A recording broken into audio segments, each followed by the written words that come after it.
धीमहि धियो यो नः प्रचोदयात्।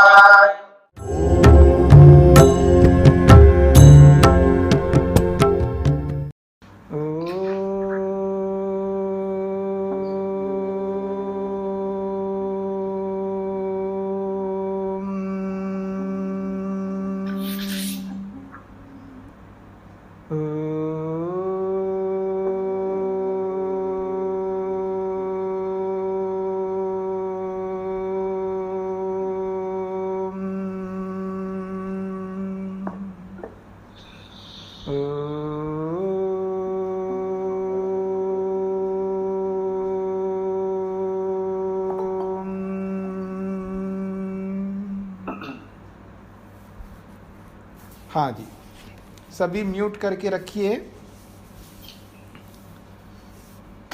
छांदोग्य उपनिषद छठा प्रपाठक और 8वां खंड चल रहा है।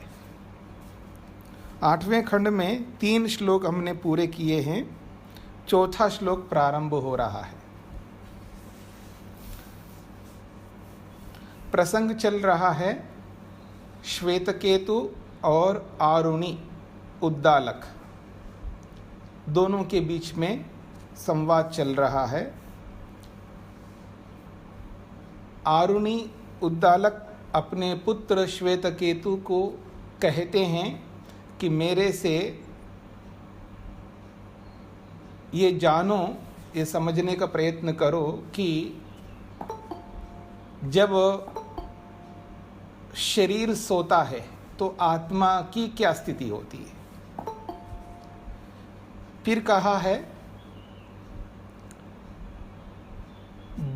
भूख और प्यास क्या होता है, यह भूख किसे कहते हैं, प्यास किसे कहते हैं, उनकी क्या स्थिति बनती है, इसको लेकर के तीसरे श्लोक में स्पष्ट किया है। उसी को आगे बढ़ा रहे हैं।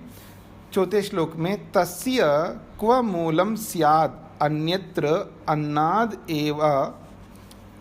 एवं एव खलु सौम्य अन्नेन शुंगेन आपः मूलम अन्विच्छ अद्भि सौम्य शुंगेन तेजः मूलम अन्विच्छ तेजसा सौम्य शुंगेन सत् मूलम अन्विच्छ सत् मूलाः सौम्य इमाः सर्वाः प्रजाः सद आयतनाः सद प्रतिष्ठाः। बड़ी अच्छी बात कही जा रही है। तो कह रहे हैं तस्य क्व मूलम स्यात्, हे श्वेतकेतु, वो जो शरीर है हमारा मनुष्य का शरीर, ये जो शरीर है, इस शरीर का मूल क्या होना चाहिए? आपको क्या लगता है शरीर का क्या मूल है? अन्नाद स्याद यत्र अन्नाद एवं एव खलु सौम्या। अन्नाद, अन्न से अतिरिक्त और क्या मूल हो सकता है? शरीर का कारण क्या है? शरीर किससे बनता है? तो अन्न से बढ़कर और क्या मूल हो सकता है? अन्न ही तो कारण है शरीर की उत्पत्ति में, शरीर के निर्माण में। एवं खलु सौम्य, इस प्रकार से अन्नेन शुंगेन आपः मूलम अन्विच्छ। इस अन्न को अगर आपने समझ लिया है तो इस अन्नेन शुंगेन, इस अन्न रूपी जो कार्य है, इस कार्य को या इस कार्य का आपा मूलम अन्विच्छ, इस अन्न रूपी कार्य का जो मूल है, कारण है, उसको आपा समझ लेना है। क्योंकि अन्न जो है पानी से ही उत्पन्न होता है, तो इस अन्न का मूल आपह जल को समझ लेना। फिर कहा सौम्य अद्भि शुंगेन तेजा मूलम अन्विच्छ। ये जो अद्भि है, ये जो पानी है, इस पानी का जो पानी रूपी जो कार्य है, शुंग का अर्थ यहाँ पर कार्य अर्थ ले लीजिएगा। अंकुर भी होता है शुंग शब्द का, पर अंकुर का मतलब ही है वो कार्य। तो ये जो पानी रूपी जो कार्य है, इसका जो मूल है वो तेजः, उसको तेज समझ लेना, यानी अग्नि समझ लेना, उसका अन्विच्छा समझो या अन्वेषण करो या उसको खोज करके समझना। अंत में तो समझना ही होता है, तो अन्विच्छा का जो अभिप्राय है वो समझ लो। तो अन्न का, शरीर का कारण अन्न को बताया, अन्न के कारण को पानी को बताया, पानी के कारण को तेज को बताया। फिर कहते हैं सौम्या तेजसा शुंगेन सत्मूलम अन्विच्छा। तो तेज रूपी ये जो कार्य है, तेजसा शुंगेन, तेज रूपी जो कार्य है ये सौम्य, इसका जो मूल है, कारण है सत अन्विच्छा, उसको सत समझना, यानी चेतन स्वरूप परमात्मा को समझना। मतलब उपादान कारण के रूप में नहीं, निमित्त कारण के रूप में समझना। क्यों? सत्मूलाः सौम्या इमा सर्वा प्रजा। क्योंकि ये सौम्य, ये समझने का प्रयत्न करना, सत्मूला इमा सर्वा प्रजा, ये सारी की सारी प्रजा जो है वो सत्मूलक है, यानी सत परमात्मा है। तो उस सतरूपी परमात्मा के कारण से ही ये सारी प्रजा आई है, उसको ही मूल समझ लेना है सौम्य श्वेत केतु। क्यों? सद आयतना, सद प्रतिष्ठा, सद आयतना, सत परमात्मा ही आधार है इन समस्त प्रजाओं का, और सत प्रतिष्ठा, और ये जो उनकी प्रतिष्ठा है, प्रतिष्ठा कहते हैं उनको स्थिर रखना, उनको अपने सुख को सुख को प्राप्त करते उनको अनुभव करना, उनको देखना, जिसको आप कहते हैं ना, जे कई बार आदमी कहीं फंस जाता है ना, जी मैं यहाँ स्टक हो गया हूँ जी, मतलब वहीं स्थिर रहता है, अब जा नहीं सकता। जैसे लॉकडाउन के कारण से बहुत सारे लोग जहाँ जहाँ फंस गए हैं, बस हम लोग यहाँ स्टक हो गए, जब यहाँ से निकल नहीं सकते। तो ये जो प्रतिष्ठा है ये उसी प्रकार का, मतलब उसको स्थिर करके रख दिया। अब आपको ये सुख या दुख भोगना ही है, आपको शरीर में आपको स्थिर कर दिया है। तो कहा जा रहा है सत प्रतिष्ठा इमा सर्वा प्रजा, वो सत्तात्मक परमात्मा के कारण से ये सब प्रतिष्ठित है, स्थिर है अपने अपने शरीरों में, या अपनी अपनी योनि में, या अपने अपने सुख दुख को भोगने में वो प्रतिष्ठित है, ये कहना चाहते हैं। तो आप देखेंगे ना, इन सब में तृतीय विभक्ति आई है। तो तृतीय विभक्ति से आप से या द्वारा ऐसा अर्थ नहीं निकालिएगा, क्योंकि कारण अर्थ को बताने के लिए कोई भी विभक्ति होती है। जो आप में से जो व्याकरण के नियमों को, कारक प्रकरण को जो आप में से पढ़े हैं, विशेषकर जिन लोगों को मैंने पढ़ाया है उसमें आप लोगों में से कुछ हैं, तो कारकीय भी पढ़ाया है, उसमें सर्वेशाम प्राय दर्शनम, कारण के अर्थ में जब कारण को बताया जाता है, रीज़न जब बताया जाता है, तो कोई भी विभक्ति उसमें लगाई जाती है। एक नियम है व्याकरण का, ग्रामर का, उसमें प्रथमा विभक्ति भी लगा सकते, द्वितीय भी लगा सकते, तृतीय भी लगा सकते, चतुर्थी भी लगा सकते, पंचमी विभक्ति लगा सकते, कोई भी विभक्ति लगा सकते। इसलिए तृतीय विभक्ति इन सब में लगाइए। तो मूल बात कही है कि इन सब का प्रतिष्ठा, इन सब का आधार ये परमात्मा है। अर्थात परमात्मा के कारण से चाहे वो शरीर उत्पन्न होता हो कार्य के रूप में, या जल उत्पन्न होता हो, अन्न उत्पन्न होता हो, या जो कुछ भी उत्पन्न होता हो, वो सब कुछ परमात्मा ही उसके पीछे कारण है, ये बात कही जा रही है। फिर कहा अथ यत्र एतत् पुरुषः पिपासति नाम तेज एव तत्पीतम नयते। भूख को लेकर के तीसरे श्लोक में बोला था, अब प्यास को लेकर के इस पांचवें श्लोक में बोला जा रहा है। अथ यत्र एतत् पुरुषः पिपासति, जहाँ ये पुरुष, ये जो आदमी है, पिपासति, पीने की इच्छा रखता है। ये सनंत प्रयोग है व्याकरण में, सन प्रत्ययांत क्रियापद है, पिपासति। तो सनंत का मतलब आप लोगों को समझ में नहीं आएगा जिन्होंने व्याकरण नहीं पढ़ी हो। जो आप में से जो व्याकरण पढ़े, मैंने उन लोगों के लिए संकेत किया है। ये सन प्रत्ययांत प्रयोग है, पिपासति, क्रियापद जो है ये सनंत है। तो पीना चाहता है, ऐसा अर्थ निकलेगा। एक तो पिबती, ये तो आप लोग समझ, देवदत्तः जलम पिबती, ठीक है जी। हाँ, अब मैं बोलूँ माता वेदवती जलम पिबती, तो माता वेदवती जल पीती है, बस इतने अर्थ होगा।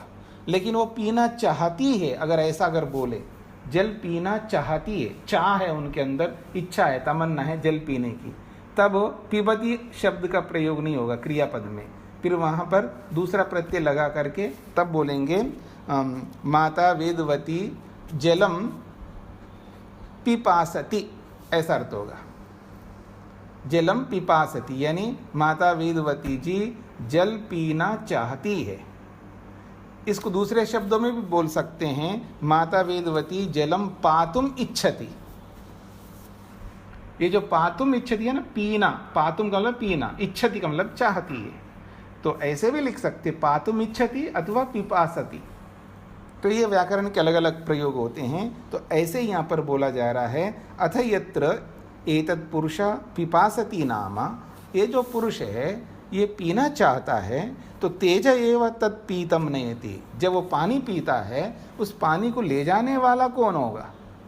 जैसे पीछे अन्न को ले जाने वाला है, तो अन्न को ले जाने वाला पानी को कहा है, तो अब अगर पानी को अगर हम पीते तो पानी को कौन ले जाएगा? तो कह रहे हैं तेज एव तत्पीतम नयते, ये जो अग्नि है, जो तेज है हमारे शरीर के अंदर, जो गर्मी है, वही तत्पीतम, उस पिए हुए पानी को, तत्पीतम मतलब है, पीतम मतलब पिया हुआ, क्या? तत् पानी, तो पिए हुए उस पानी को तेज एव नयते, ये अग्नि ही ले जाती है शरीर के अंदर, जहाँ भी ले जाना है उस पानी को, तो ये गर्मी ही, ये तेज ही ले जाती है। तद यथा, जैसे कि गोनाय अश्वनाय पुरुषनाय इति एवं, जैसे कि गोनाय होता है यानी गाय को ले जाने वाला, जैसे अश्वनाय घोड़े को ले जाने वाला होता है, पुरुषनाय पुरुष को भी ले जाने वाला होता है। ये कहाँ प्रयोग करते हैं जी आप? पुरुषनाय, पुरुष को ले जाने वाला। आप वैसे तो लोक में प्रयोग नहीं होता है पुरुषनाय, लेकिन शास्त्रों में तो ये प्रयुक्त तो होता है, क्योंकि पुरुष को भी ले जाने वाला होता है। पुरोहित भी पुरुष को ले जाने वाला होता है। पुरोहित को पुरोहित इसलिए कहते हैं, पुरा दधाति, यजमानस्य हितं पुरः दधाति इति पुरोहितः। यजमान के हित को, यजमान के कल्याण को, यजमान की शांति को, उसकी तृप्ति को, उसके संतोष को हमेशा सामने रख करके चलता है। पुरोहित का मतलब ऐसे वैसे पुरोहित नहीं है, वो यजमान के भविष्य को यूँ समझ लीजिएगा। यजमान के पूरा का पूरा जो भविष्य है ना, वो क्या चाहता है यजमान? स्वर्ग चाहता है, मुक्ति चाहता है, धन चाहता है, मकान चाहता है, व्यापार चाहता है, जो भी चाह उसके अंदर जो अभिलाषा तमन्ना है, उसकी सारी तमन्नाओं को, उसकी सारी इच्छाओं को हमेशा सामने रख करके चलता है पुरोहित, इसलिए उसका नाम पुरोहित है। और परमात्मा को भी पुरोहित कहा है। याद आ रहा है कहाँ कहा है परमात्मा को पुरोहित? अग्निमीडे पुरोहितम, पहला ही मंत्र है। तो ईश्वर को भी पुरोहित कहा। तो आप क्या समझते? पुरोहित का मतलब ऐरा गहरा नत्थु कोई भी हो सकता है, ऐसे समझ रहे हैं आप? इसलिए थोड़ा भाव दो पुरोहित को, थोड़ा सम्मान दो उनको, पुरोहितों को। बहुत बड़ा पोस्ट है ये समझ लीजिए। पुरोहित का मतलब है सबसे बड़ा पोस्ट होता है। जैसे आप लोगों ने सुना राजपुरोहित, राजाओं को भी आगे ले जाने वाला होता है राजपुरोहित। विश्वामित्र सुना था ना आपने, रामायण के काल में विश्वामित्र जो है वो राजपुरोहित थे। तो पुरोहित छोटा मोटा नहीं होता, पुरोहित तो बहुत बड़ा आदमी होता है। तो इसलिए आप ऐसे ही पुरोहितों से, हाँ जी सब्जी ले आओ और ये कर दो, झाड़ू लगा दो, आर्य समाजों में पता नहीं क्या क्या करवाते रहते हैं। थोड़ा सा उनको सम्मान दो। देखिए, सम्मान दो सम्मान लो, ठीक है? सम्मान दो तो सम्मान मिलेगा, जो दोगे वही मिलेगा। जो लोक में कहावत है ना, जो भी आप दोगे वही मिलेगा। तो अब अच्छा दोगे तो अच्छा ही मिलेगा। तो इसलिए अब उसकी जो भी योग्यता हो, उसकी योग्यता पे मत जाइए। हाँ, क्योंकि हमारा जो दिमाग है ना विकल्प में जाता है, विकल्प में मत ले जाइए। आपने रखा है ना पुरोहित, उसको जिस किसी को भी रखा है पुरोहित, धर्माचारी के नाम से, पुरोहित के नाम से रखा है, तो कोई तो योग्यता है, तभी तो रखा है, नहीं तो हटाओ ना उसको। अगर आपने रखा है तो कोई तो योग्यता है ना। बाकी उसका जीवन क्या है, वो जो आपको यज्ञ ठीक से नहीं करवाता है तो वो ठीक से करवा लो, वो एक अलग बात है। बाकी उसका जो भी जीवन है उसको मत देखिए, उसका जो पद है और उस पद का काम जो भी करता है उसको ध्यान में रख कर उसको सम्मान दीजिएगा, बाकी चीज़ों को मत देखिएगा। कल शेखर जी ने एक प्रश्न किया था कि श्रद्धा, हमारे में श्रद्धा क्यों नहीं बनती है। अभी एक बात बोल देता हूँ, बात आ गई है। श्रद्धा हमारे में इसलिए नहीं बनती है, हम जिसको भी गुरु को देखिएगा, अध्यापक को देखिएगा, माता को, पिता को, पति को, पत्नी को, जिस किसी को भी हम आपस में देखते हैं, हमारी श्रद्धा जब कम हो रही होती है उसके पीछे एक बहुत बड़ा कारण है, हम उनके गुणों में दृष्टि नहीं रखते, उनके दोषों में दृष्टि रखते हैं। इसलिए हमारे में श्रद्धा उत्पन्न नहीं होती है। इसका ये मतलब नहीं है कि गुणों को नहीं, दोषों को नहीं देखना है, वो योग्यता नहीं है हमारी कि उनके दोषों को देख ले और हमारे में ईर्ष्या ना हो, हमारे में द्वेष ना आए और हमारे में उनके प्रति भाव कम हो जाए। ये सब होंगे, इसलिए उस पर दृष्टि ना रखते हुए, हाँ, जब विवेक हो गया हो, वैराग्य हो गया हो आपका, और आपके अंदर अविद्या को आपने बिल्कुल उसको ताला लगा के रख देते हो, उसको उठने नहीं देते हो, सिर उठाने के काबिल नहीं रखा, अपनी अविद्या को आपने दबा के रख दिया, सुला के रख दिया, तनु कर दिया आपने, सूक्ष्म कर दिया आपने, अथवा और उसको भस्म कर दिया हो आपने विवेक अविद्या को, फिर उसके दोषों को ही देखो। किसने मना किया? उसके सारे उनके गुणों को देखना ही नहीं, उसके दोषों को ही देखना।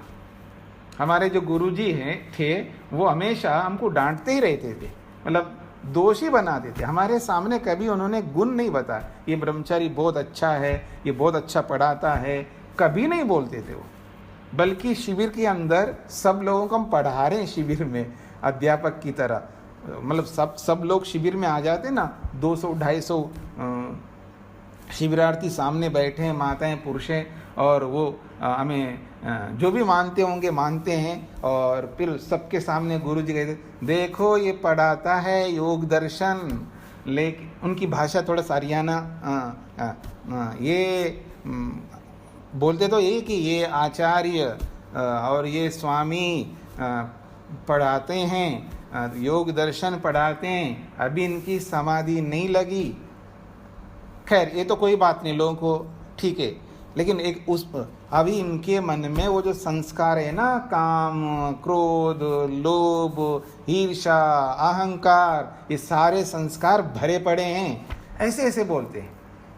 अरे फिर शुरू में तो हमको लगता था कि स्वामी जी क्या हो गया, स्वामी जी कभी तो एक बार तो प्रशंसा कर दे, लेकिन कभी नहीं किया उन्होंने प्रशंसा ही नहीं किया। लेकिन वो पीछे से बोलते थे लोगों के, बाकी दूसरे जो भी उनके सामने आते हैं लोगों को पीछे से बोलते थे, सबकी प्रशंसा पीछे, सामने नहीं करते। सामने हमेशा बुराई करते थे। बुराई का मतलब है दोष दूर करना वो चाहते थे, लेकिन उनका एक बहुत बड़ा स्तर था, उनका स्तर सामान्य स्तर नहीं था।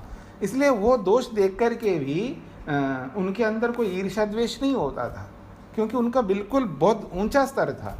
वैसा स्तर हमारा हो जाए तो फिर आप दोष ही दोष देख लो, कोई बात नहीं, लेकिन वो हमारा स्तर नहीं है। इसलिए हमें, चाहे वो पति हो, पत्नी हो, भाई हो, बहन हो, गुरु हो, अध्यापक हो, जो कोई भी हो, उसके गुण देखो तो श्रद्धा बनी जाएगी। क्योंकि जिससे हम कुछ सीख रहे हैं, जिससे कुछ हम ले रहे हैं किसी भी रूप में, क्योंकि पति से भी हम ले रहे हैं सुख, पत्नी से भी ले रहे हैं, सबसे सुख लेते हैं, जिससे भी कुछ लेते हैं उसके प्रति यदि हमारी में श्रद्धा नहीं होगी ना, तो हमारा जो भाव है एकदम बदल जाएगा, और उनके प्रति हमारे मन के अंदर ईर्ष्या, द्वेष किसी न किसी अंश में वो बनते रहेंगे और उसको पूरा आप मिटा नहीं पाएंगे। और दूसरी बात ये है कि उनके प्रति श्रद्धा कम होती जाएगी, और यही स्थिति जो है एक गुरु, एक अध्यापक के प्रति हमारी होती है। तो वो जो शिक्षा बहुत अच्छी दे रहा होता है, अब आप आर्य समाज के किसी भी मंच में जाकर के देखिएगा, कोई भी आर्य समाज का मंच हो, कहीं पर कोई भी पुरोहित हवन करा रहा हो या कुछ भी कोई भी बात बोलेंगे, सब अच्छी बात बोल रहे हैं, ईश्वर के बारे में, प्रकृति के बारे में, और आत्मा के बारे में, स्वर्ग के बारे में, मोक्ष के बारे में। वो जब बहुत अच्छी बात बता रहे होते हैं, देखो ये जो बोल रहा है ना, ये वहाँ जाकर के ये करता। अरे भले आदमी, तुम्हारा दिमाग कहाँ जा रहा है? वो जो बोलता है वो गलत उपदेश कर रहा हो तो बोलो आप, कोई गलत उपदेश नहीं कर रहा, अच्छे उपदेश। उनके प्रति हमारी श्रद्धा क्यों नहीं बन रही? इसलिए नहीं बन रही है क्योंकि हम उसके दोषों को देख रहे होते हैं। और जो श्रद्धा हमारे में बननी चाहिए और उससे जो उपयोग लेना चाहिए, उससे जो लाभ लेना चाहिए, उससे जो सुख लेना चाहिए, उससे जो विद्या लेनी चाहिए, और जो हम अपने रास्ते में उसके कारण से बहुत आगे बढ़ सकते हैं, वो सब बंद हो रहा है। ये सबसे बड़ी कमी हमारे जीवन में आ रही होती है। तो ये और बातें कभी बताएंगे, आपके सामने रखेंगे। तो आगे बढ़ते हैं, हमारा अपना मुख्य प्रसंग पर आते हैं। तो कहा जा रहा है, तद यथा गोनाय अश्वनाय पुरुषनाय। ये पुरुषनाय को लेकर के आपके सामने बात आ रही थी कि पुरुष को ले जाने वाला पुरोहित भी पुरुष को, यानी किसी भी आदमी को, यजमान को आगे बढ़ाता है। कोई भी गुरु अपने विद्यार्थी को आगे बढ़ाने का काम करता है, या जो कोई भी माता पिता अपने बच्चों को हमेशा आगे बढ़ाना चाहते हैं। कोई ऐसा, मतलब कोई विकल्प छोड़ दीजिएगा जो दुष्टता जिनके अंदर हो, चाहे वो माता हो, पिता हो, गुरु हो, चाहे कोई भी है, उनको छोड़ दीजिएगा। प्रत्येक माता पिता, प्रत्येक गुरु, प्रत्येक पति पत्नी, जो भी संबंध है हमारे, ये सब हमारी उन्नति ही चाहते हैं। इसलिए वो हमें आगे ले जाना ही चाहते हैं, हमें बढ़ते हुए देखना चाहते हैं, अपने जो कोई भी लोग हैं। तो पुरुष नाया, पुरुष को ले जाने वाले जैसे होते हैं। इति एवं, ठीक इसी प्रकार से, तत् तेजः आचेष्टे उदन्या इति एवं, ठीक इसी प्रकार से। किस प्रकार से? जैसे गाय को ले जाने वाला होता है, घोड़े को ले जाने वाला होता है, मनुष्य को ले जाने वाला होता है, ठीक उसी प्रकार से तत्तेजः, वो जो अग्नि है, जो तेज है, वो उदन्या आचेष्टे, वो उदन्या नाम से बोला जाता है उसको। उसका नाम उदन्या है क्योंकि ये पानी को ले जाने वाला है। उदन्या का मतलब है ये जल को आगे ले जाने वाला, जल को आगे पहुंचाने वाला है, पूरे शरीर के अंदर ले जाने वाला है। हमारे शरीर के अंदर जैसे अभी प्यास लगती, हम पानी पीते हैं, तो उस पानी को पूरे शरीर के एक एक सेल को, एक एक अवयव को, एक एक कोशिका को पहुंचाने का काम ये अग्नि करती है, तेज करता है।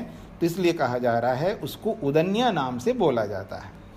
तत्र एतद एव शुंगम उत्पतितम सौम्या, इसलिए कह रहे हैं तत्र, वहाँ पर, एतदेव शुंगम उत्पतितम, यही कार्य के रूप में वो प्रसिद्ध है।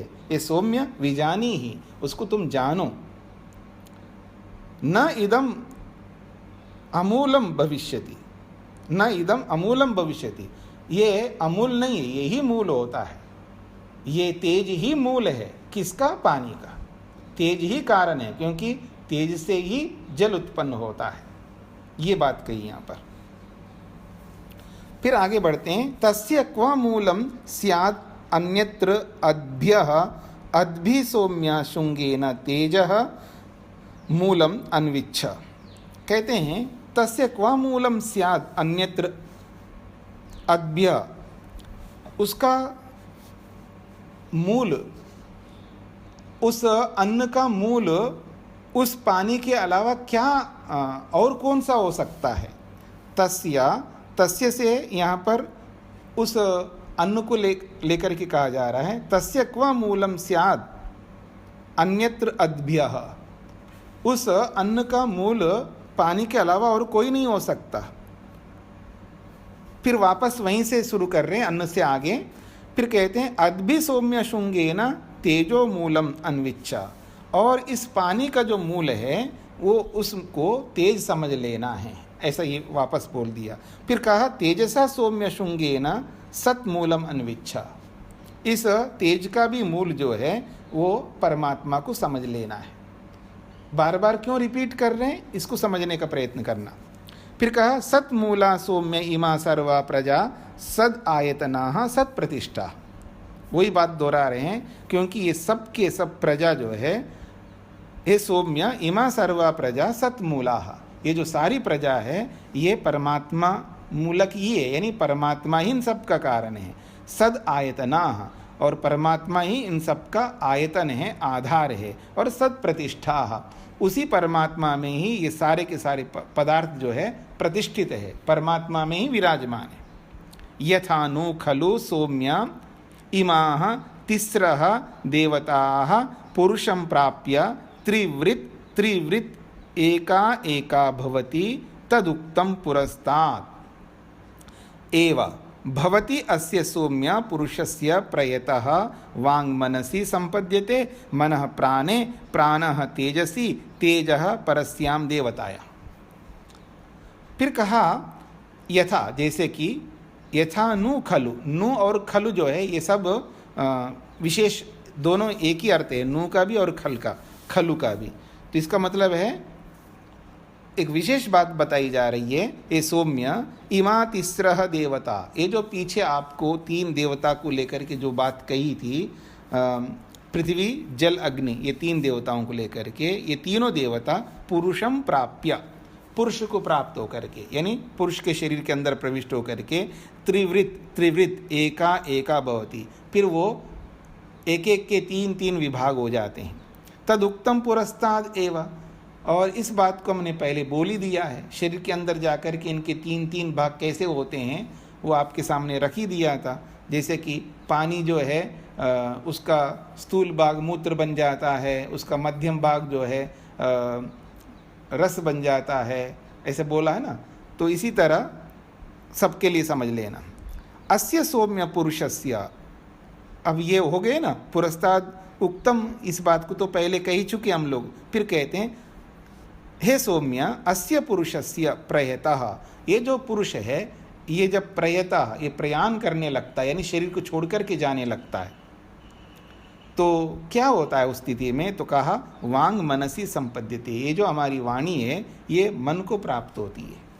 यानी ये तो उदाहरण मात्र हैं, सारी कर्मेंद्रियां मन में पहुंच जाती हैं, सारी ज्ञानेंद्रियां भी मन में पहुंच जाती हैं, और मना प्राणे, और मन जो है प्राण में प्रतिष्ठित हो जाता है, और प्राणः तेजसी, और प्राण जो है तेज के साथ मिल जाता है, और तेजा कहाँ जाता है? तो तेजा परस्याम देवतायाम, ये जो तेज है वो पर देवता को प्राप्त होती है या होता है। पर देवता मतलब परमात्मा, ये सब परमात्मा में विलीन होते हैं, अर्थात परमात्मा में स्थित कारणों में विलीन होते हैं, ऐसे समझना है।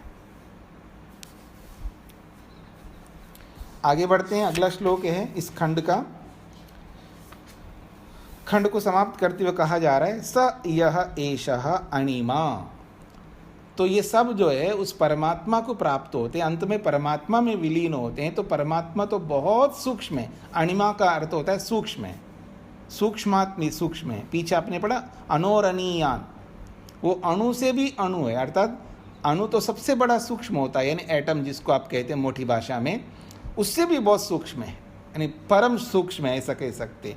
तो स यह एषः, वो जो सत है, जो पीछे आप सत परमात्मा को बोलते हुए हम लोग आ रहे हैं, स एषः, ये जो सत है वो अणिमा बहुत सूक्ष्म है। एतदात्म्यम इदम सर्वम तत्सत्यम, एतदात्म्यम इदम सर्वम, इसीलिए इसी स्वरूप वाला ये परमात्मा तभी जाकर के इदम सर्वम, ये जो संपूर्ण ब्रह्मांडस्थ पदार्थ हैं, या चाहे वो प्राणी जगत के रूप में हो या जड़ जगत के रूप में, इदम सर्वम, ये सब का सब जो है उसी परमात्मा में, उसी सूक्ष्म परमात्मा में विलीन होते हैं। तत्सत्यम, ये सत्य बात है, ये यथार्थ है। स आत्मा, उसी को आत्मा कहते हैं। फिर कहते हैं तत्वमसि श्वेतकेतो इति, हे श्वेतकेतो तत्वम असि, वो आत्मा जो परमात्मा है वही परमात्मा तू है ये श्वेतकेतो, ऐसा इसका अर्थ अद्वैतवादी करते हैं। स आत्मा, उसी को आत्मा कहते हैं, वही परमात्मा है। तो तत्वमसि को थोड़ा अलग करेंगे ना, 3 विभाग, तत्त्वम असि, तत्त्वम असि, 3 शब्द बन जाते हैं, तत् फिर त्वम और असि, स आत्मा, उसी को आत्मा कहते हैं। ये आत्मा कौन है? जो अभी पीछे से आ रहा है, जो सबका कारण बन रहा है, जो सबका आधार बना है और सबका निवास स्थान बना हुआ है, और वो सत्य है, स आत्मा, उसको आत्मा कहते हैं। और तत्, वो जो आत्मा है, त्वम असि, हे श्वेतकेतु, वही आत्मा तू है, यानी वही परमात्मा तू है, यानी आत्मा परमात्मा कोई अलग नहीं है, मैं ही परमात्मा हूँ, अहम ब्रह्मास्मि, ऐसा अर्थ अद्वैतवादी इसका करते हैं। मतलब सीधा सीधा अभिधा में तो ऐसे निकल रहा है यहाँ पर, स आत्मा तत्त्वम असि, हे श्वेतकेतु। ये जो शब्द होते हैं ये यथार्थ रूप में अगर हम समझने का प्रयत्न करेंगे ना, कई बार मिले हुए जैसे लगते हैं, अलग अलग भी होते हैं, अलग अलग होते हैं, लेकिन उसको मिलाने से पता लगता है कि अलग अलग नहीं है। और कभी मिले हुए दिखते हैं, एक ही शब्द के रूप में दिखते हैं, तो वास्तव में अलग अलग होते हैं। लेकिन यह तत्वमसि जो है, इसको अलग अलग भी, तत्वम असि, तत्वम का बोले स आत्मा तत्वम, वो जो आत्मा वो तत्व है, यथार्थ है,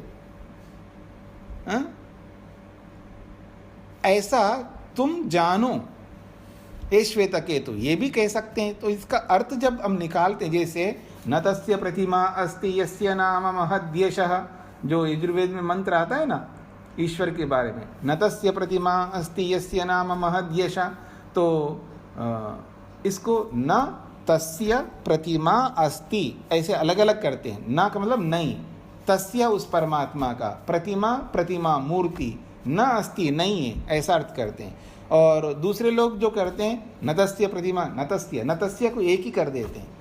तो जब इसका पदपाठ करते हैं, अलग अलग पाठ होते हैं इसके वेद मंत्रों के, उससे पता लगता है कि एक पद है या अलग पद है। जब आप वेद मंत्र देखते हैं ना, भाष्य स्वामी दयानंद के वेद भाष्य आप देखिएगा, चाहे वो यजुर्वेद का देखिएगा और ऋग्वेद का देखिएगा, पहले मंत्र लिखा रहता है, उसके नीचे अलग अलग पद लिखे रहते हैं, उसको पदपाठ के नाम से वहाँ लिखते हैं, पदपाठ, तो उससे अलग अलग पद रखते हैं। तो इसके पदपाठ, जटापाठ, गणपाठ, ऐसे बहुत सारे 8 प्रकार के पाठ हैं। तो उन पाठों को ऋषि लोगों ने बहुत विशेष करके बहुत दिमाग लगा कर के ऐसे बना है कि इन मंत्रों को छेड़छाड़ नहीं कर सकते कोई, ऐसी एक तरीका बना करके रखा है। और दक्षिण में इन पाठों को करते रहते लोग, गणा पाठ, जटा पाठ, ऐसे बहुत सारे पाठ हैं। तो कहने का अभिप्राय है, उससे पता लगता है कि वास्तव में एक पद है या अलग अलग पद है। तो अभी मैंने बताया तत् त्वम असि, तत् का मतलब वो जो पीछे से आ रहा परमात्मा, त्वम का मतलब तू, और असि का मतलब हो। असि क्रिया पद है, त्वम का मतलब है ये संज्ञावाची पद है त्वम, और तत् भी सर्वनाम है। तो तत् त्वम असि, तत् का मतलब वो परमात्मा ही तुम हो, ऐसा कहना चाह रहे हैं अद्वैतवादी, पर ऐसा नहीं। तत्वम, तत्वम का मतलब है यथार्थ वस्तु, ऐसा भी आप इसका अर्थ निकाल सकते हैं। और अलग भी करो, तत्वम असि का मतलब तत्, वो जो परमात्मा, त्वम असि कहीं त्वयि असि, तुम्हारे में भी है, ऐसा भी अर्थ कर सकते हैं आप इसको। वही परमात्मा तेरे अंदर भी है, जब सबके अंदर है तो तेरे अंदर भी है। अब हमको वहाँ पर वो अर्थ करना है ना जो यथार्थ में वास्तव में वो ठीक बैठे। उसको आत्मा और परमात्मा को एक कर देंगे तो बड़ा मुश्किल हो जाएगा, बहुत सारी समस्या आ जाएंगी। और दोनों को अलग अलग करेंगे तो कोई समस्या नहीं आती है। तो इसलिए तत् त्वम असि, अगर ऐसा भी आप करो, तत् वह परमात्मा, त्वम, त्वम का मतलब है आप में भी है, ऐसा भी अर्थ निकलेगा इसका। वह परमात्मा तेरे में भी है, ये तुम समझो। अथवा तत्वम असि, वो आत्मा जो है एक तत्व है, और ऐसा ही तत्व तुम हो, ये श्वेतकेतु को पिता समझा रहे। तो कई अर्थ निकाल सकते हैं यहाँ पर। जब ये बात कही है तो उसको लग रहा है कि और कुछ समझना पड़ेगा, मेरे को इतने से काम नहीं चलेगा, तो इसलिए कहते भूय एव मां भगवान विज्ञापयतु इति। श्वेतकेतु कहता है हे भगवान, देखिएगा जब संस्कृत बोलते हैं तो संस्कृत की तरह बोलना, भगवान कहेंगे तो हिंदी जैसा होगा और भगवान कहेंगे तो संस्कृत होगा। जैसे गतवान नहीं गतवान, पठितवान नहीं पठितवान, पूरा अक्षर बोलना है, पठितवान, गतवान, भुक्तवान, त्यक्तवान, याचितवान, ऐसे ही भगवान। हे भगवान, आपको थोड़ा लग रहा है ना, भगवान और भगवान, भगवान और भगवान, गा पूरा बोला जा रहा है, भगवान, और एक है भगवान, भगवान में हलंत आ रहा है गकार। तो हे भगवान, हे भगवान, दोनों में अंतर समझ रहे ना आप, हे भगवान, हे भगवान। तो हे भगवान अपने पिता को संबोधित कर रहा है श्वेतकेतु, भूय एव मां विज्ञापयतु, भूय एव, और अधिक मेरे को उपदेश दीजिएगा, अभी मेरे को तृप्ति नहीं मिली है। तथा सौम्य इति ह उवाचा, ठीक है पुत्र, मैं और बताऊंगा आपको। अब आगे बता रहे हैं, क्या बता रहे हैं समझ लीजिएगा। 9वां जो खंड है, यथा सौम्या मधु मधुकृतः निस्तिष्ठन्ति नानात्ययानां वृक्षाणां रसान् समवहारम एकताम रसम गमयन्ति। बड़ा अच्छा उदाहरण दे के समझा रहे हैं। यथा सौम्य, हे सौम्य, यथा जिस प्रकार से, मधु, मधु का मतलब शहद, और मधुकृता कहते हैं मधु को बनाने वाले, यानी मधुमक्खियाँ। मधुकृता जो है ये मधुमक्खियों के लिए है और मधु शब्द शहद के लिए। हे सौम्य, जैसे कि, यथा जैसे कि, ये जो मधु शहद है, इस शहद को बनाने वाली जो मधुमक्खियाँ हैं, निस्तिष्ठन्ति, ये अलग अलग वृक्षों के पास जाकर के उनके फूलों में बैठ जाती हैं। और वो अलग अलग क्या है, नानात्ययानाम वृक्षानाम, जो नानात्य का, नाना का मतलब है अलग अलग जगहों पर रहने वाले, नानात्य का मतलब है अलग अलग जगहों पर रहने वाले। जब अलग अलग जगह होंगे तो अलग अलग दिशाओं में भी रहेंगी, वो रहेंगे वृक्ष। तो अलग अलग दिशाओं में, अलग अलग स्थानों में रहने वाले जो वृक्ष हैं, उन वृक्षों में निस्तिष्ठन्ति, बैठ जाती हैं मधुमक्खियाँ। किसके लिए? रसान, समवहारम, रसों को समवहारम, समवहारम का मतलब है इकट्ठा करने के लिए। तो अलग अलग वृक्षों के फूलों पर बैठ करके रसों को इकट्ठा करने के लिए वो लगी रहती है। तो कहते हैं एकताम रसम गमयन्ति, और इकट्ठा एक जगह पर उन रसों को लाती हैं वो मधुमक्खियाँ, या एक जगह उन रसों को गमयन्ति, प्राप्त कराती हैं, या एक जगह उन रसों को बनाती हैं। ते यथा तत्र न विवेकम लभन्ते अमुष्य अहम वृक्षस्य रसः अस्मि, अमुष्य अहम वृक्षस्य रसः अस्मि। बहुत अच्छी बात कही। ते यथा तत्र न विवेकम लभन्ते, ते का मतलब है वो रस, ते का मतलब है वो रस जो अलग अलग फूलों में से जो आया हुआ रस है ना, कोई चमेली है, कोई वो है, अलग अलग फूल होते हैं। तो सभी फूलों में जो जो रस थे वो सारे रसों को इकट्ठा करके एक जगह पहुंचा दिया मधुमक्खियों ने। अब वो रस ये नहीं जानती है ना, ते यथा तत्र न विवेकम लभन्ते, वो रस जो है ये विवेक को प्राप्त नहीं होते हैं, अर्थात वो उनको ये समझ में नहीं आता कि मैं उस वृक्ष के फूल का रस हूँ, मैं उस वृक्ष के फूल का रस हूँ। जब सारा रस इकट्ठा हो गया, एक जगह हो गया और उससे मधु बन गया, शहद बन गया, उसमें जो भी रस विराजमान है वो एक रूप में रस हो गया। इसलिए कहा ना एकताम रसम गमयन्ति, वो एक रस के रूप में उसको बना देती हैं मधुमक्खियाँ। और जब वो एक रस बन जाता है, अब वो जो रस है ये विवेक नहीं कर पाता है कि मेरे में ये जो कुछ अंश है ना, रस को इकट्ठा कर दीजिएगा।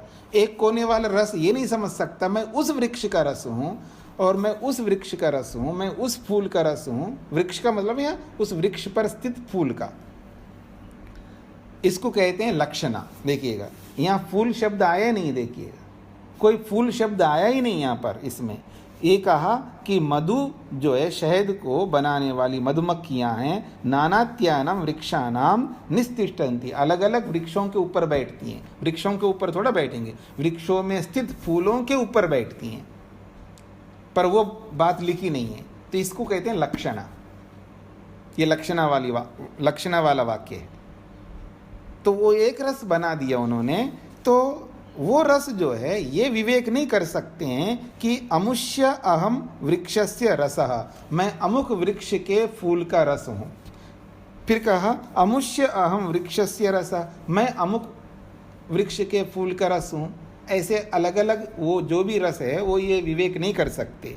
इति एवं, ठीक इसी प्रकार से जैसे वहाँ रस ये विवेक नहीं कर सकते हैं, ठीक इसी प्रकार से खलु सौम्या, ये सौम्य निश्चित रूप से इमा सर्वा प्रजा, ये जो सारी प्रजा उत्पन्न होकर के आ रही है, ये प्रजा का मतलब केवल मनुष्य नहीं है, ये सारी प्रजा, प्रजा शब्द यहाँ कॉमन है, कोई भी योनि वाले प्राणी को भी प्रजा कह सकते हैं। तो कहा जा रहा है इमा सर्वा प्रजा, ये जो सारी की सारी प्रजा है, ये सति संपद्य न विदु, सति संपद्य, सति का मतलब है सत परमात्मा में, सती जो है सप्तमी विभक्ति में है, तो सत परमात्मा में संपद्या मिल जाते हैं। सब आत्माएं जो है परमात्मा में आकर के इकट्ठा हो जाते हैं, सब आकर के इकट्ठा हो जाते का मतलब समझ रहे हैं आप लोग? हाँ जी। अब थोड़ा सा साइलेंट होकर के, शांत होकर के कुछ सेकंड रुकिएगा। उतने सेकंड में पता नहीं कितने आत्मा जो है परमात्मा में आकर के स्थिर हो गए, मर मर के। पूरी दुनिया में मर मर के अपने अपने शरीरों को छोड़ करके परमात्मा में आकर के ठहरते हैं। तो यही कहना चाह रहे हैं कि इमा सर्वा प्रजा सति संपद्या, ये जो सारी प्रजा है जो भी योनियों में हैं, उनमें से कितनी प्रजा है, यानी कितने प्राणी हैं जो मर मर करके सति संपद्या परमात्मा में इकट्ठे हो जाते हैं। न विदु, वो ये नहीं जानते वो आत्मा कि सति संपद्यामहे इति, वो सति संपद्या में हम लोग तो, मैं तो उस शरीर से आया हूँ अजी, मैं उस योनि से आया हूँ, मैं मनुष्य योनि से आया हूँ, मैं स्त्री के शरीर से आया हूँ, और मैं पुरुष के शरीर से आया हूँ, मैं कुत्ते के शरीर से आया हूँ, ये नहीं समझ सकते। बस क्या है वो सति संपद्यमहे इति, वो तो केवल परमात्मा में एकत्रित हुए हैं, उनको कुछ पता नहीं लगता आत्मा को। जैसे उस रस को नहीं पता लगता मैं उस अमुक वृक्ष के फूल का रस हूँ, तो ठीक इसी प्रकार इन सब आत्माओं को भी ये नहीं पता लगता है। कितने अभागे लोग हैं जी। हम सत हैं, हम भी यानी चेतन हैं, हम लोग ज्ञान से युक्त हैं हम लोग, पर अबोध रूप में जड़ के समान परमात्मा में जाकर के जड़वत रहते हैं। क्यों? अपनी मूर्खता के कारण से, हमारी अविद्या के कारण से। यदि वही मुक्ति में हो जाते हैं तो परमात्मा में रहते हुए परमात्मा का अनुभव कर, देखो मैं परमात्मा हूँ। आप मेरी ओर देखिएगा, जैसे कोई आदमी को कुर्सी मिल जाए ना, प्रधान का, मंत्री का, जो भी जैसे कुर्सियाँ होती है, अलग अलग पद मिल जाए, हाँ देखो जी मेरे को कुर्सी मिल गई, बैठ कर के वो फील करता है ना, अनुभव करता है, हाँ मेरे कुर्सी, अब 5 साल तक तो बस मेरे हाथ में रहेगी कुर्सी। तो जैसे कोई आदमी कुर्सी में बैठ कर के फील करता है, वो मंत्री के रूप में या किसी भी रूप में, तो मुक्तात्मा जब परमात्मा में स्थित होता है और परमात्मा में रहता, वो ये अनुभव करता मैं परमात्मा में हूँ और परमात्मा का आनंद ले रहा हूँ, मैं सृष्टि को भी देख रहा हूँ, सृष्टिस्थ समस्त पदार्थों को अनुभव भी कर रहा हूँ। ये स्थिति एक अलग है, और ये जो स्थिति बताई जा रही है यहाँ पर, ये बिल्कुल अलग है कि हम जड़वत वहाँ इकट्ठे हो रहे हैं परमात्मा में। हमें ये बोध नहीं है कि मैं किस शरीर से आया हूँ। ये बहुत बुरी बात है हमारे लिए, और ये जन्म जन्मांतरों तक यही श्रृंखला चलती रहेगी हमारी। धक्के खाते रहेंगे, ठोकर खाते रहेंगे इसी प्रकार से। इससे ऊपर उभरना है तो हमें मुक्ति के लिए और ज़्यादा मेहनत तो हम कर ही रहे हैं, आप भी कर रहे हैं, लेकिन इतना मेहनत, इतना पुरुषार्थ पर्याप्त नहीं है, हमें बहुत अधिक पुरुषार्थ करना है। ये इसका अभिप्राय ले सकते हैं।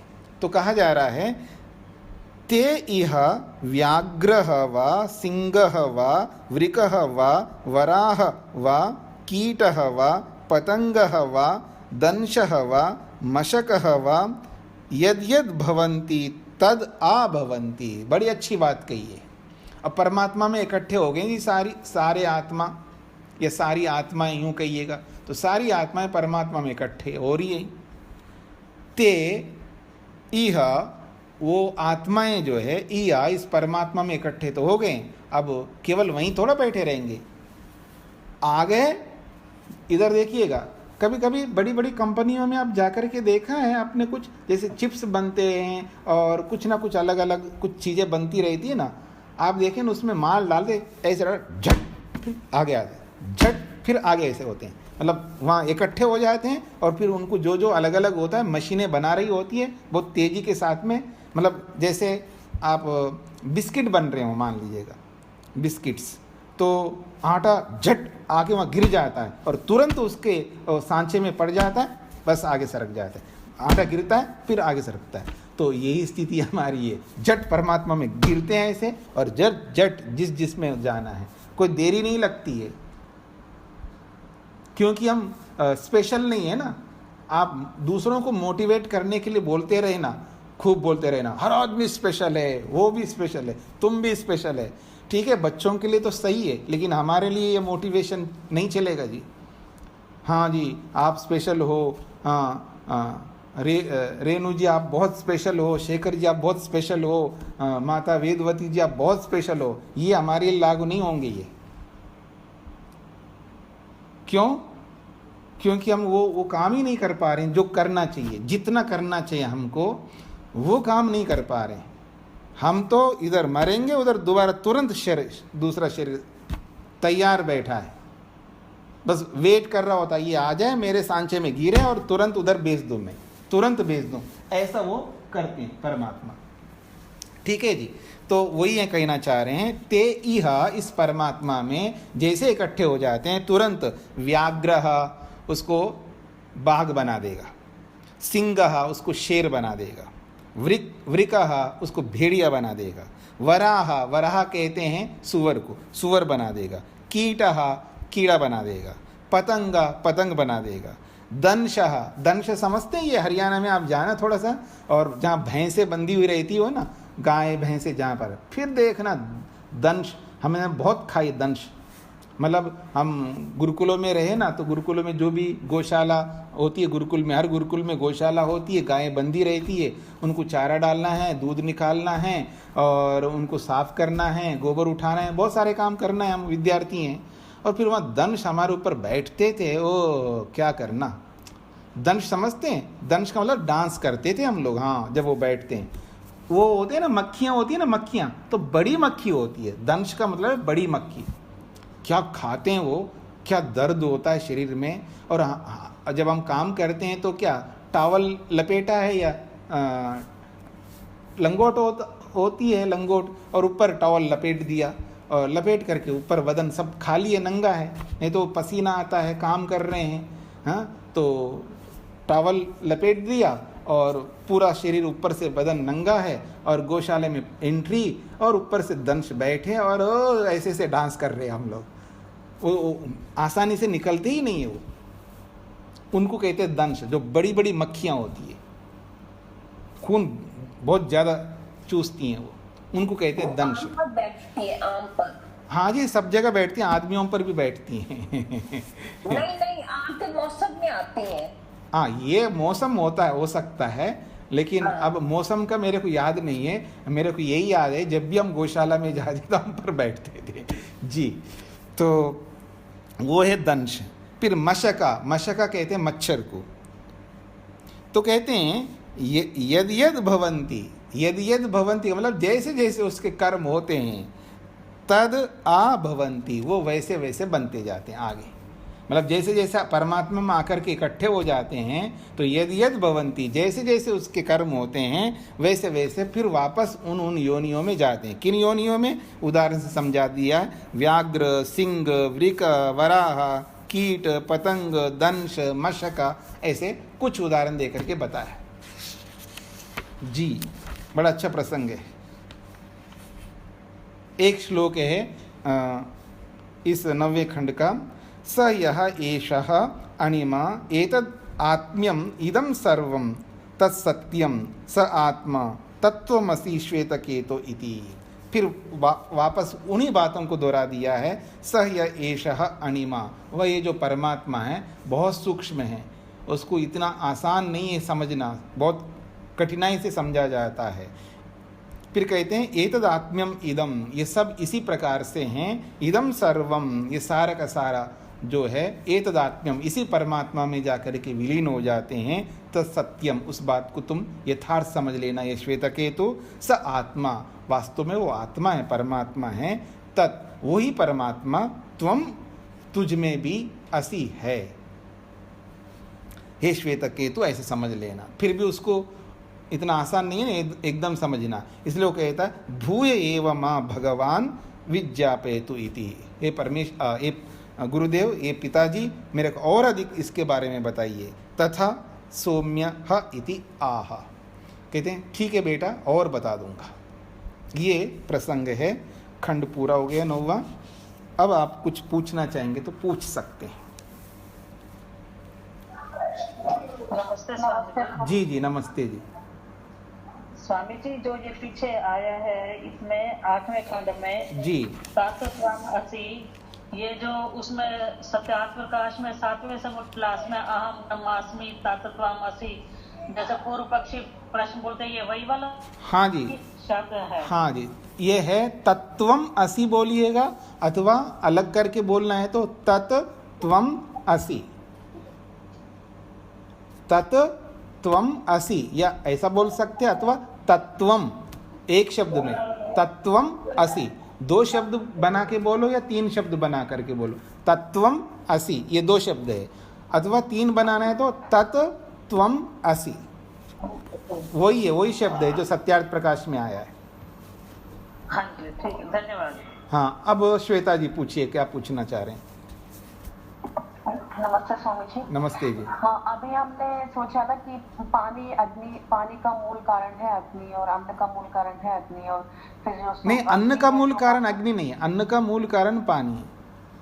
अन्न का मूल कारण पानी है। फिर जी। वो सूक्ष्म में मन में मिलेंगे जी। और मन है प्राण, मन मिलेंगे प्राण में, और प्राण परमात्मा में। नहीं तो, नहीं, तो फिर प्राण तेज में कहा ना। हाँ, प्राण तेज में, जी। इसमें wrong है। जी जी जी, हाँ, प्राण तेज में है, फिर तेज परमात्मा में। जी। तो ऐसा है, तो फिर अगर नेक्स्ट जन्म में जाना है, अगले जन्म में जाना है, जी। तो फिर परमात्मा में मिले हैं, तो कैसे मेरे जो सूक्ष्म शरीर है ये इसी के साथ जाना है, या कैसे वो फिक्स होगा? जी जी, तो ये तो एक सामान्य विवरण है, यहाँ पर जनरल कथन है। यहाँ पर यूँ तो पूरा सूक्ष्म शरीर जाकर के परमात्मा, आत्मा के साथ पूरा शरीर, सूक्ष्म शरीर जाता है, केवल आत्मा ही नहीं जाता है। 18 तत्वों वाला पूरा सूक्ष्म शरीर आत्मा के साथ ही जाता है, और वो आत्मा के साथ बना रहता है, उसको कोई भार नहीं है, बहुत सूक्ष्म है वो सारा, और वो भी परमात्मा में ही विराजमान होगा जैसे आत्मा विराजमान है, तो साथ में रहेगा। और जब दूसरे योनि में भेजेगा या मनुष्य योनि में भेजेगा तो सूक्ष्म शरीर के साथ ही भेजेगा। सूक्ष्म शरीर नहीं बदलता, हमेशा केवल प्रलय में ही समाप्त होता है। जब तक सृष्टि बनी रहती है तब तक वही एक ही सूक्ष्म शरीर जो प्रारंभ में बना करके दिया है हम सब आत्माओं को। मान लीजिए हम लोगों में से किसी ने भी मुक्ति में बीच में लौट करके हम लोग आए नहीं है, यानी सृष्टि के बीच में हम लोग मुक्ति से आए हुए लोगों में नहीं है, मान करके चले, हमें कुछ पता नहीं है ना, बीच में भी हम लोग भी मुक्ति से लौट के आए हुए हो सकते हैं और नहीं भी हो सकते हैं। और मान के चलते हैं थोड़ी देर के लिए कि हम इस सृष्टि में, इस चालू सृष्टि में हम मुक्ति से लौट के नहीं आए, जब सृष्टि बनी थी तब से लोग हम चलते हुए आ रहे हैं, यूँ समझ करके चलेगा। तो तब हमको परमात्मा ने जो सूक्ष्म शरीर दिया है, वही सूक्ष्म शरीर अब 2 अरब वर्ष पूरे होने जा रहे हैं, न जाने कितनी योनियों में गुजरते हुए हम लोग आए हैं, उन सारी योनियों में यही सूक्ष्म शरीर हमारे साथ है। और इस शरीर को जब छोड़ के जाएंगे यही सूक्ष्म शरीर साथ जाएगा, और जब तक सृष्टि रहेगी, जब तक प्रलय नहीं होगा, यही सूक्ष्म शरीर साथ रहेगा। जी तो अगर प्रलय हुआ तो वो रीसेट हो जाएगा? नहीं, हमको अगर मुक्ति हाँ। न मिले तो भी मुक्ति नहीं हुई मान लीजिएगा। अगली बात, अगर हमारी कोई सृष्टि, पूरी सृष्टि में मुक्ति नहीं हुई है तो पूरा संसार, पूरी सृष्टि ब्लॉस्ट हो जाएगा, यानी इस पूरी सृष्टि को अपने कारण में ले जाएगा। तब ये जो 18 तत्व जो सूक्ष्म शरीर का है, ये सारे के सारे तत्व ये भी अपने अपने कारण में विलीन होते होते सत्वर स्तंभ में परिवर्तित हो जाएंगे, यानी सूक्ष्म शरीर नहीं रहेगा, क्योंकि सृष्टि पूरी समाप्त हो जाती है। पूरी समाप्त होकर के पूरा प्रलय कर देता परमात्मा। फिर जब नई सृष्टि बनाएंगे तब हम सबको नया सूक्ष्म शरीर बना करके देगा। जी जी, क्योंकि इसका भी एक लाइफ है ना जी। क्योंकि जैसे हम घड़ा बनाते कुम्हार, उसका 1 साल, 1.5 साल, 2 साल का लाइफ होता है। किसी कपड़े का 2, 4, 5 साल का लाइफ होता है। मकान का मान लो 50-100 साल का लाइफ होता है। ऐसे ही अलग अलग चीज़ों का अलग अलग एज है। तो सूक्ष्म शरीर का भी अपना एज है, वो भी, उसमें भी कमी आ रही है। तो पर वो 4 अरब 32 करोड़ तक रहने वाला है, बहुत लंबा लॉन्ग टाइम है उसका। तो तब जाकर के समाप्त होगा। ऐसा तो है नहीं एक बार बना दिया है तो फिर कभी नहीं समाप्त होगा, क्योंकि जब सृष्टि को पूरा नष्ट करेगा तो थोड़ा नष्ट करता है, थोड़ा नहीं करता, ऐसा नहीं, पूरी सृष्टि को नष्ट करता है। और वो जो खंड प्रलय बोलते हैं ना, वो तो केवल पानी बन गए सब्जी, और फिर उसके बाद में फिर धरती फिर उभर के आ जाती है। अर्थात पूरा पानी ऊपर आ गया है, धरती जो है पानी में डूब जाती है, तो फिर सब मर जाते हैं मान लीजिएगा, उसको जल प्रलय कहते हैं। तो छोटे छोटे प्रलय होते हैं, लेकिन जब पूरा महाप्रलय जिसको कहते हैं, महाप्रलय का मतलब है जब पूरी सृष्टि समाप्त होती है 4 अरब 32 करोड़ वर्ष के बाद में, तब कोई भी वस्तु कार्य रूप में नहीं रहेगी, सब कारण में परिवर्तित हो जाएंगे। तो जब सब कारण में परिवर्तित हो जाएंगे, इसका मतलब है केवल सत्व रज तम मूल कारण के रूप में ही विराजमान होंगे। फिर दोबारा जब सृष्टि बनाएंगे परमात्मा, पूरी नई सृष्टि बनाएंगे, तब हमारा सूक्ष्म शरीर बिल्कुल नया प्राप्त होगा। जी, तो फिर वो दैट मोमेंट सब एक ही जैसा रहेंगे? हाँ जी, तो सबका, सबके एक ही, हाँ जी, तब सबको एक ही जैसा सूक्ष्म शरीर मिलेगा। लेकिन उसमें प्रॉब्लम ये है, उसमें हमको परमात्मा जो है, वो जो हमारी जो अविद्या है ना, वो ऐड कर देता है बाद में। हाँ, अच्छा, जी तो जी, वो डिफरेंशिएशन है। वो डिफरेंशिएशन होगा। जी जी ओके। जी जी। और निमित्त कारण का थोड़ा सा समझाइए। निमित्त कारण का मतलब जी, 3 प्रकार के। निमित्त कारण है जी जी और वो जी, कारण 3 प्रकार के माने जाते हैं। एक जनरली देखेंगे तो एक होता उपादान कारण, जिसको रॉ मटेरियल आप कहते हैं, जिसके बिना वो चीज़ बन ही नहीं सकती है। जैसे घड़ा जो है बिना मिट्टी के बन नहीं सकती है, तो इसलिए मिट्टी जो है घड़े का रॉ मटेरियल है, उसको कहते हैं उपादान कारण। पर घड़ा मिट्टी से तो बन रहा है, लेकिन उसके लिए और भी बहुत सारे साधन चाहिए होते हैं। जैसे उसके लिए चौक चाहिए, उसके लिए डंडा चाहिए, उसके लिए पानी चाहिए, उसके जो भी औजार हैं, मतलब उस घड़े को बनाने के लिए जो जो साधन चाहिए, उनको भी कारण कहते हैं। उसको साधारण कारण कहते हैं, जनरल रीजंस। वो रॉ मटेरियल के रूप में नहीं है, वो अतिरिक्त कारण है, जिसको आप कह सकते हैं ना, जैसे कोई आदमी असिस्टेंट रख लेता है, कोई हेल्पर रख लेता है, भोजन बना रहा है तो अपना कोई दूसरे को सहयोगी को रखते थे, तो सहयोगी कारण समझ लीजिएगा। उसको साधारण कारण के ना, साधारण शब्द का प्रयोग किया है ऋषियों ने, तो उसको साधारण कारण कहते हैं। जैसे दिशा है, ये भी कारण है, टाइम ये भी कारण है, इस तरह का। तो वो साधारण कारण में जो अतिरिक्त जो है वो आ जाएंगे। तो एक तो रॉ मटेरियल हो गए, उसको उपादान कारण कहते हैं, और साधारण कारण भी चाहिए तो वो भी आ गए। अब वो जो उस रॉ मटेरियल को लेकर के जो बनाता है एक्चुअल में, वो चेतन होता है। क्योंकि बुद्धि का प्रयोग करने वाला वही है, बनाने वाला वही है। क्या बनाना, क्या नहीं बनाना, कितनी मात्रा में लेना है, ये सारी बातें जो सोचने वाला है, जिसके पास सोच विचार है, जिसके अंदर चेतना है, जिसके अंदर फीलिंग्स हैं, वो उसको कहते हैं निमित्त कारण। अर्थात उस वस्तु को बनाने के पीछे ये क्रिएटर जो है, जिसको क्रिएटर आप बोल सकते हैं, वो निमित्त कारण, उसको निमित्त शब्द से बोला जाता है। जी श्वेता जी। जी समझ पाएंगे। जी जी, तो समय जी। स्वामी जी, हाँ जी। जी अभी आपने बोला था ना कि नई सृष्टि में जाएंगे तब नया सूक्ष्म शरीर मिलेगा, जी जी। तो फिर वो जो पुरानी सृष्टि वाले बचे थे कर्म, वो कर्म का मतलब, कर्म तो जैसे आज हमने कर्म किया वो समाप्त हो, उस कर्म का संस्कार रहता है ना, वो संस्कार, कर्म फल जो हमने, हाँ, उसको कर्म फल कहिए, अदृष्ट शब्द से बोल सकते हैं आप। वो अदृष्ट, वो ज्ञान के रूप में परमात्मा के साथ में है ही है ना, परमात्मा के स्टोर में है ही है, यानी परमात्मा के नॉलेज में है। वो हमको ऐड कर देता है, वो हमारे साथ जोड़ देता है। जब हम नए शरीर में आते हैं, नए सूक्ष्म शरीर के साथ जुड़ जाते हैं, तो वो सारा का सारा जो है हमारे साथ जोड़ देता है। तो मतलब कर्म फल तो भुगतना ही है, उससे हाँ बच जी, नहीं सकते हैं। कर्म फल को तो भुगतना ही पड़ेगा, उससे तो कोई नहीं बच सकता। हाँ जी, कितनी सृष्टियों में हम बदलते जाएं, वो कर्म फल तो हमको भोगना ही पड़ेगा। जी जी जी। हाँ, माता कुसुम जी बोलिए, क्या कहना चाह रहे हैं?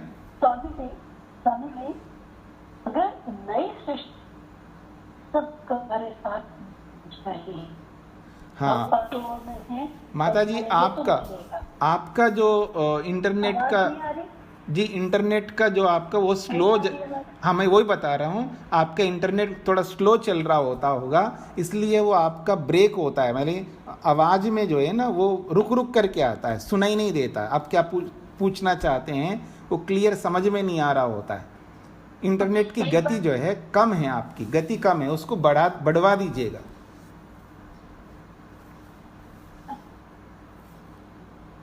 आपकी बिल्कुल हाँ नहीं, आवाज़ आपकी कट कट करके आती है और समझ में नहीं आती है क्या आप पूछना चाहते हैं। इंटरनेट कमजोर है आपका। हाँ जी, हाँ जी। प्रणाम स्वामी जी। जी जी, प्रणाम जी। हाँ जी, बोलिएगा। हमारे यहाँ दिसंबर का जो महीना, दिसंबर 31 ईयर एंडिंग होती है स्वामी जी। जी जी। तो लास्ट एक हफ्ता 10 दिन हमारे मतलब उसमें हमें बड़ा अच्छा दान मिलता है, क्योंकि सभी लोग चाहते हैं कि ईयर एंड से पहले दान दे दें ताकि उनको जो टैक्स का ब्रेक मिलता है, जी जी जी, तो ब्रेक ले सकें। जी। तो अपने भारत में अभी 31 मार्च आ रहा है। जी जी जी। तो ऐसी सिचुएशन मुझे भी लगता है कि भारत में भी आती होगी। हाँ जी, बहुत आती है जी, ऐसा सिचुएशन बहुत आता है। अभी सब लोग लगे हुए हैं ईयर एंडिंग करने के लिए, मतलब क्लोजिंग में लगे हुए हैं बहुत सारे लोग, तो ये सबके साथ जुड़ा हुआ है जी। जी बिल्कुल जी। जी जी, तो इसीलिए हमारे आज अभी ये 2-4 दिन अपनी प्रेरणा के लिए है कि हमें जो भी दान दक्षिणा देनी होती है तो हम 31 मार्च से पहले दे दें, और अपना तो संस्था को भी फायदा हो जाए और फिर उनका काम होता ही है, और उसके साथ साथ हमारा भी अपना फायदा हो जाता है कि हमें भी टैक्स के लिए वो ब्रेक मिल जाता है। तो जी जी, ऐसा भारत में भी होता ही होगा।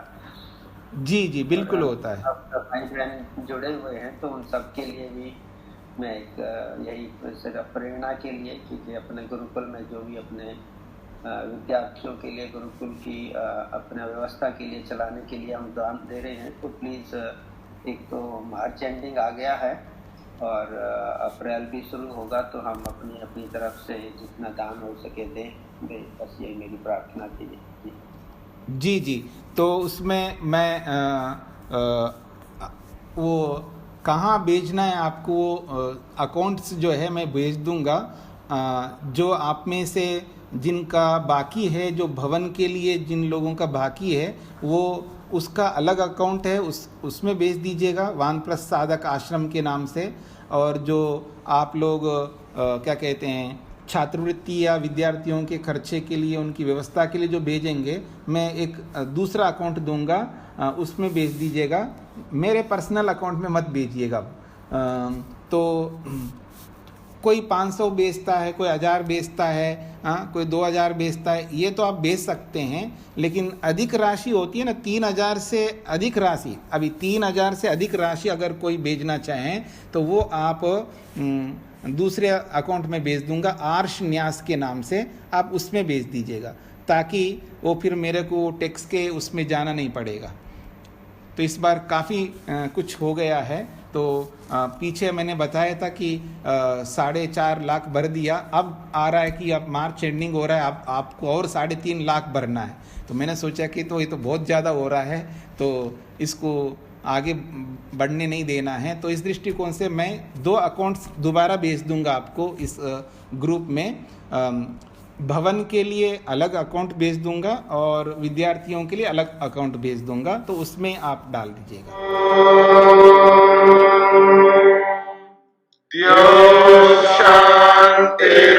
शांतिरंतरिक्षं शांतिर्पृथिवी शांतिरापः शांतिरोषधयः